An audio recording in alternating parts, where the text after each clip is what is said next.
இப்போ Marvel studios வந்து நிறைய புது அப்டேட்ஸ் கொடுத்து விட்டுருக்காங்க.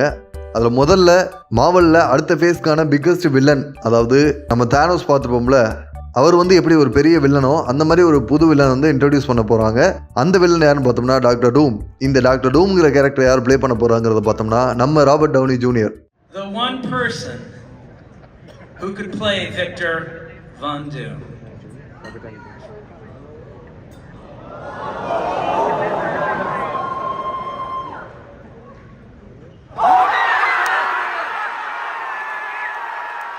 இந்த ராபர்ட் டவுனி ஜூனியருக்கு வந்து பெரிய அடையாளம்னு பார்த்தோம்னா அயன்மேன்கிற கேரக்டர் தான். இவர் அந்த அயன்மேன் கேரக்டர் வந்து ப்ளே பண்ணி அவர் வந்து இந்த யூனிவர்ஸ்க்காக அவரை சாக்ரிஃபைஸ் பண்ணிக்கிற மாதிரி ஒரு எண்டு இருந்துச்சு.